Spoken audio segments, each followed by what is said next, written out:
Hello guys. तो ये है एक्सरसाइज 5.1 क्लास 7 का। ठीक है, क्वेश्चन नंबर 11।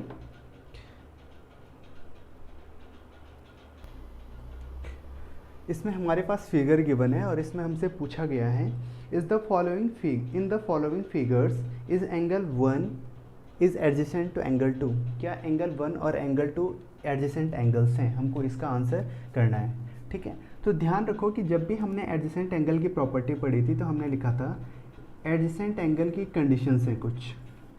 एक तो उनमें क्या होना चाहिए, फर्स्ट कंडीशन है कि कॉमन वर्टेक्स होना चाहिए, कॉमन वर्टेक्स होना चाहिए, फर्स्ट कंडीशन। सेकंड कंडीशन थी कि वन कॉमन आर्म होनी चाहिए, एक कॉमन साइड होनी चाहिए।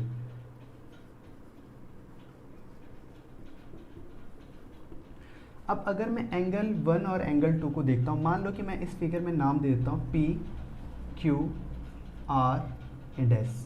तो अगर मैं एंगल 1 को अलग से बनाऊँ तो इसको ऐसे बनाया जा सकता है, दिस इज द एंगल 1 और ये वाला पॉइंट हो गया P, ये वाला पॉइंट Q, ये वाला पॉइंट R। ठीक है, तो एंगल 1 का जो वर्टेक्स है, ठीक है, फॉर एंगल 1 वर्टेक्स क्या है इसका, Q है। वर्टेक्स क्या है, Q पॉइंट है। उसी तरीके से अगर मैं एंगल 2 की बात करूं, फॉर एंगल 2, अगर मैं एंगल 2 को अलग से ड्रॉ करूं तो अलग से ड्रॉ करने पे एंगल 2 कुछ ऐसा बनेगा, this is point R, this is point S, this is point Q और ये है आपका 2। तो एंगल 2 के लिए जो वर्टेक्स है वो क्या है, पॉइंट R। तो इन दोनों एंगल के लिए आर्म एक कॉमन तो है, that is the Q R यहाँ पर भी है और यहाँ पर भी है। तो ये वाली साइड तो इन दोनों के लिए कॉमन है, बट इनके जो वर्टेक्स हैं वो क्या है, अलग अलग हैं। तो हम कहेंगे as the vertexes for two angles namely angle 1 and angle 2 are different, hence these can't be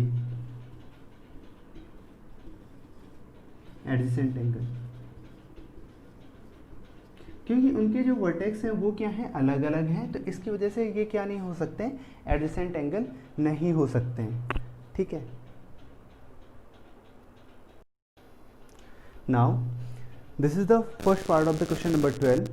We have to find out the value of angle x, angle y and angle z. From the figure you can see here this angle and this angle is the pair of vertically opposite angles.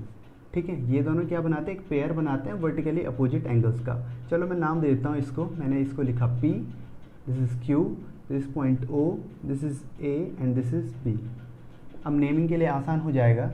तो अगर मैं इस figure की बात करूं तो figure में देखो angle P O A is equal to 55 degree and angle B O Q की वैल्यू है x। हमें इन x की वैल्यू फाइंड आउट करनी है, क्योंकि ये दोनों जो एंगल हैं वो क्या है, वर्टिकली अपोजिट एंगल है। कैसे एंगल है, वर्टिकली अपोजिट एंगल्स हैं, वर्टिकली अपोजिट एंगल्स। तो इसका मतलब क्या है कि इन दोनों की वैल्यू क्या होनी चाहिए, सेम होनी चाहिए। हमने वर्टिकली अपोजिट एंगल्स की प्रॉपर्टीज पढ़ी हैं, तो यहाँ पे x की वैल्यू कितनी हो जाएगी भाई, 55 डिग्री हो जाएगी, क्योंकि वर्टिकल एंगल की जो प्रॉपर्टी है वो, वर्टिकली अपोजिट एंगल्स की जो प्रॉपर्टी है वो कहती है कि दो एंगल अगर वर्टिकली अपोजिट हैं तो उनका मीजर भी क्या होना चाहिए, सेम होना चाहिए। तो अब हमारे पास यहाँ पर x की वैल्यू कितनी आ गई है, 55 डिग्री आ गई है। अब हमको फाइंड आउट करना है y और z की वैल्यूज़ को। तो देखो किस तरीके से करेंगे। हमारे पास इस वाले फिगर में ध्यान से देखो 55 डिग्री, तो ये हमारे पास है, ये ऐसी लाइन जा रही है। ठीक है,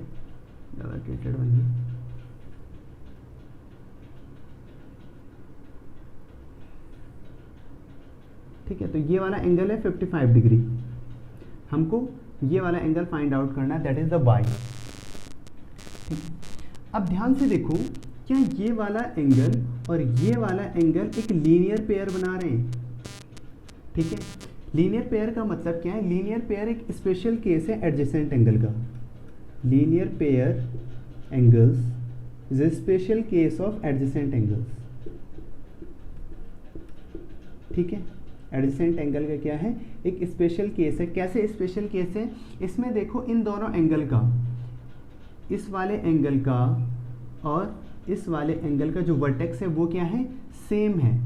और जो इनकी अपोजिट साइड्स हैं, जो नॉन कॉमन साइड है, ये वाली साइड और ये वाली साइड क्या है? वो बिल्कुल अपोजिट है एक दूसरे के, ठीक है, अपोजिट डायरेक्शन में है। तो इनके बीच जो एंगल बनेगा वो टोटल कितने का बनेगा? ये वाला जो पूरा एंगल होगा वो 180 डिग्री का होगा। कितने का होगा? 180 डिग्री का होगा। यानी कि लीनियर पेयर के लिए क्या कंडीशन होती है कि जो दो एंगल लीनियर पेयर बनाते हैं उनका सम कितना होता है? 180 डिग्री होता है। तो यहाँ पर हम जब वैल्यू रखेंगे तो हमारे पास क्या होना चाहिए? 55 plus Y is equal to 180 as the property of linear pair angle. तो यहाँ पे कितना हो जाएगा?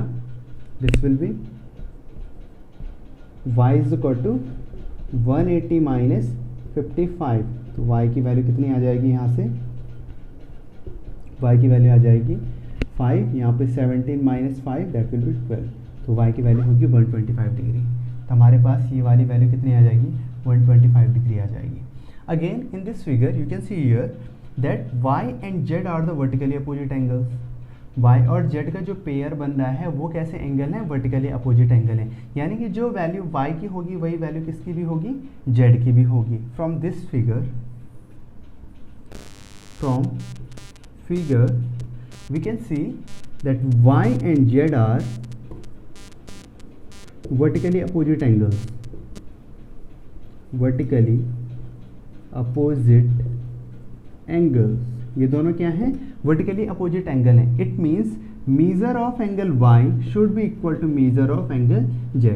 From here we can conclude that measure of angle z will be equal to measure of angle y, that is 125 degree। This is the answer। तो हमने इस तरीके से क्या कर लिया? x, y और z तीनों की वैल्यू क्या कर ली? कैलकुलेट कर ली। Now this is the next question, second part of the question number 12।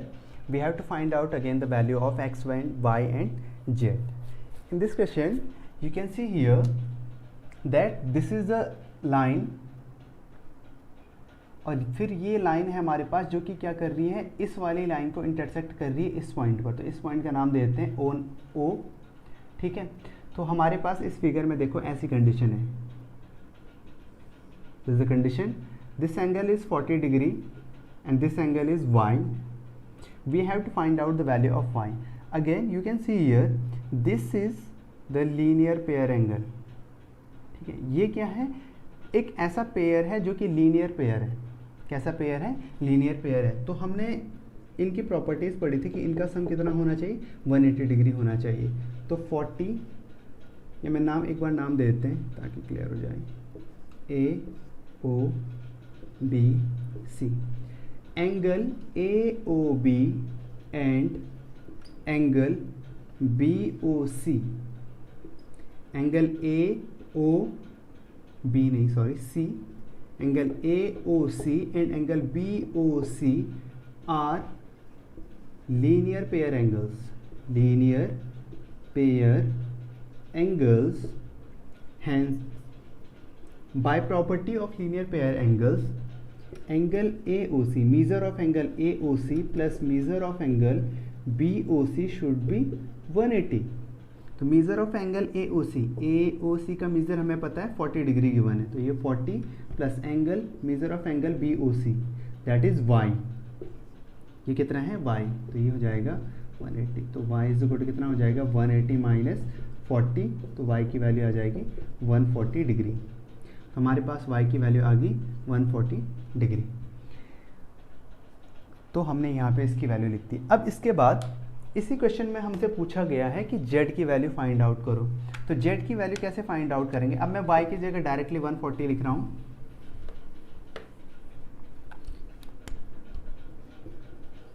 ठीक है। Again this is the line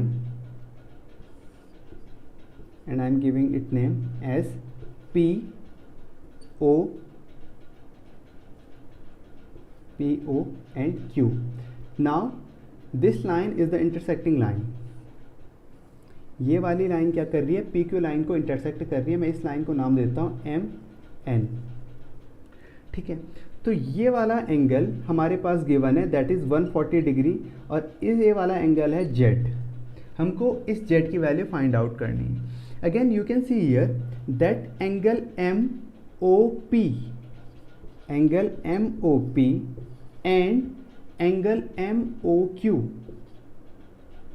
angle MOQ are linear pair angle.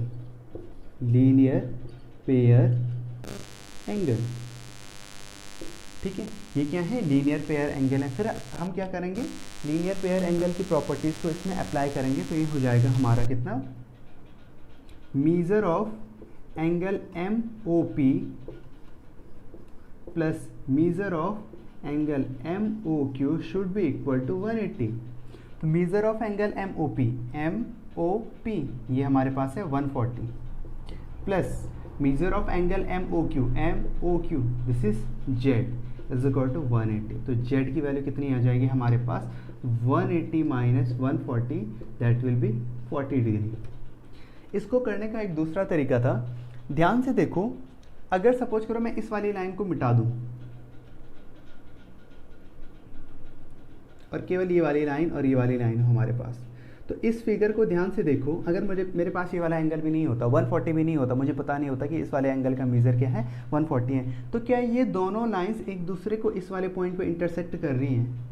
तो क्या एंगल ये वाला और ये वाला एंगल वर्टिकली अपोजिट एंगल है? तो ऑब्वियसली यहाँ से क्या हो जाएगा, ये दोनों एंगल वर्टिकली अपोजिट एंगल है, तो वर्टिकली अपोजिट एंगल्स का जो मेजर होता है वो इक्वल होता है. तो यहाँ से भी हम क्या कर सकते थे, इसकी वैल्यू फाइंड आउट कर सकते थे. तो हमारे पास Z की वैल्यू कितनी आ गई, 40 डिग्री आ गई.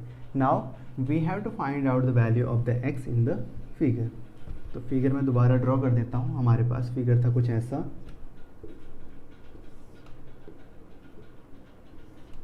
ये वाला एंगल आया 40, ये वाला एंगल भी आया 40, ये वाला एंगल आया 140 डिग्री, और ये वाला एंगल है हमारे पास 25 डिग्री. ठीक है, हमको इस वाले एंगल की वैल्यू फाइंड आउट करनी है, that is the x. Now अब मैं केवल इस ऊपर वाले पोर्शन की बात कर रहा हूँ. ठीक है, मैंने नीचे वाला पोर्शन मिटा दिया है, तो मैं इस लाइन को नाम देता हूँ POQ, और यहाँ पे ये है M, मान लो कि ये वाला पॉइंट है N. अब इस वाले फिगर में देखो, angle MOP and angle MOQ are linear pair angle, क्योंकि देखो इनका एक कॉमन वर्टेक्स है, that is the point O, और इनकी जो नॉन कॉमन साइड्स हैं that is OP and OQ, ये क्या है, अपोजिट है. तो इनकी कॉमन साइड तो ये है OM है. ठीक है, MOP और MOQ में जो कॉमन साइड है वो MO है, और नॉन कॉमन साइड क्या है, OP एंड OQ, जो कि क्या है, एक दूसरे के अपोजिट हैं. तो इस वाले फिगर को अगर हम ध्यान से देखें तो लीनियर पेयर एंगल प्रॉपर्टी लगाने पे हमारे पास क्या आएगा, measure of angle MOP plus measure of angle MOQ should be equal to 180 degree. ठीक है, तो मीजर ऑफ एंगल MOP का मीजर हमारे पास कितना है, 40, plus measure of angle MOQ. अब ध्यान से देखो, इस वाले एंगल के अंदर दो एंगल हैं, एक एंगल तो ये है, that is the angle NOQ, और सेकेंड एंगल है MON. तो हम यहाँ लिख सकते हैं मीजर ऑफ एंगल